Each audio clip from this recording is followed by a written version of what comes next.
Hi everybody. So today I'm going to go over the interface objects which are found in the application builder of your Q server. We're going to go over what they are, how they work, and then at the end we're going to use it to turn on an actual LED. So let's get started.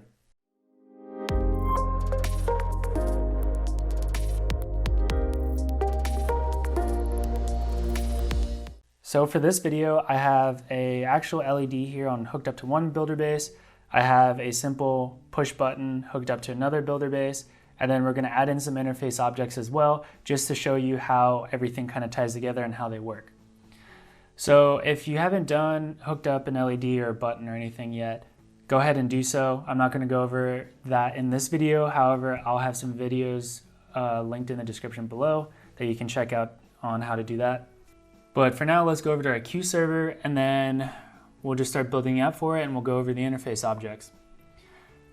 First thing you want to do, once you're at the apps page on your Q server, click create new.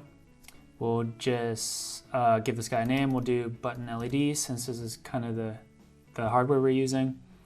So first things first, we're going to need to drag out a hardware LED. And then also a button hardware object since we are also using that. And then next here, as you can see, there is an interface dropdown on the side of your canvas. And this is just all the different interface objects you can use in your application. There's a ton of different ones. But for this application, what we're going to do is use a button interface object and a switch interface object. So the difference between an interface object and a hardware object is the interface object isn't an actual hardware component that we're using.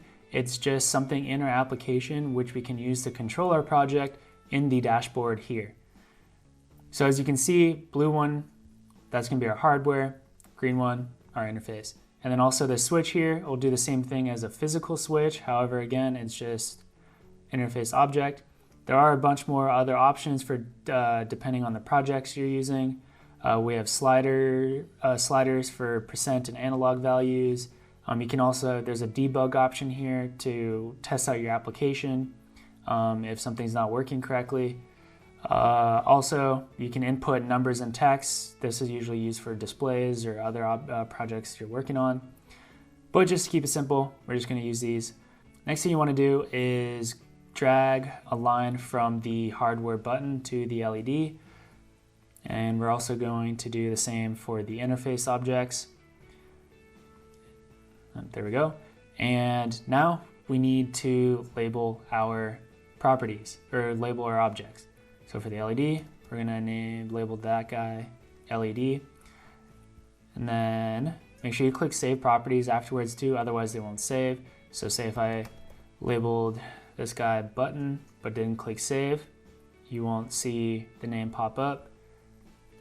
However, if I type it in, click save, it'll make that change for you. And we'll do that for the interface objects as well. It just keeps everything organized.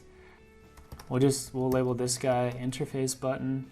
And then cool thing about interface objects is you can also group them into different tabs. So if you go to Dash Builder here, you can lay out your Dash Builder base with different tabs and groups and objects. To keep it simple, here I'll just add another tab here so we can split them up just so you guys can see how it all works out. So tab 1 and tab 2. So for this first object, interface object, I'm going to name him interface button. I'll keep him in group 1, tab 1.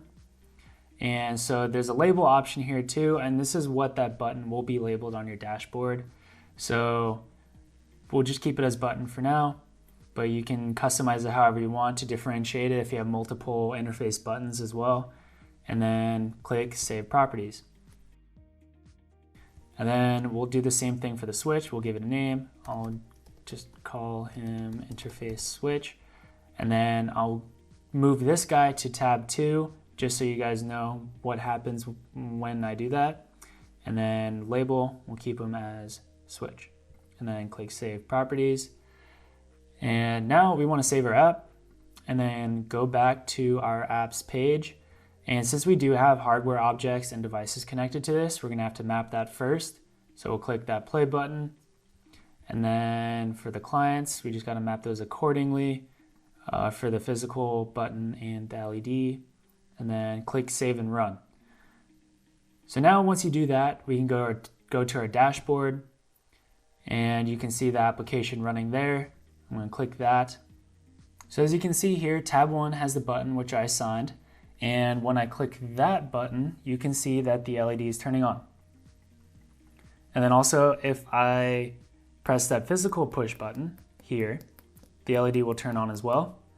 And then if I scroll over to tab 2, say I don't want to just push down a button, I just want it to stay on.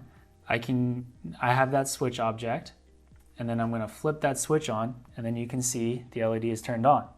And then I'll turn it off, and then turn it on. All right, lastly, I just want to show you guys this demo app I created real quick that kind of gives you a better understanding of how the dashboard is laid out and how you can customize it to your own needs. So I have this demo app here that is going to kind of resemble how I'd want an app to work for controlling a smart home. And first thing I want to do is show you guys the dash builder. So when you go here, you can see there are multiple tabs here that I've included or added, and each one's labeled based by room. And you can also customize the tab names by clicking that little pencil, and you can also add more by clicking the add tab. And then you can also delete or restructure them by grabbing this little icon here. And so the way I laid this out is the tab is laid out by the different type of rooms I want to control, and then each tab is going to have their own set of groups that I added.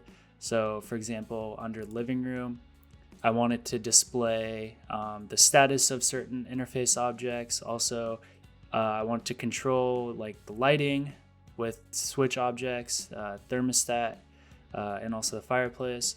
And again, this is just a demo app. It's not hooked up to any hardware. It doesn't really work. It's just to kind of show you guys how everything's laid out and how you can customize it as well for whatever you're trying to build.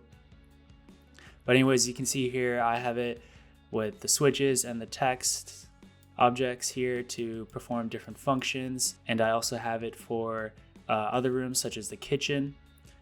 But anyways, when I save my app, and I run the app and then I click dashboard, I'll go over to that app, and as you can see here, a couple of our tabs already appeared because there's objects connected to them. The other ones are irrelevant because I haven't done anything with them. Here you can see under the living room tab, there are the groups I made. There's the status, the thermostat, the lighting, and the fireplace. And each one has its own functions. Like here under status, it gives me current temperature in the room. Theoretically, it also gives me the status of, say, if my lights are on. So living room lights are on, off. And then also same for the fireplace, gives me that status as well. And then theoretically, it could also give me the current inside and outside temperature.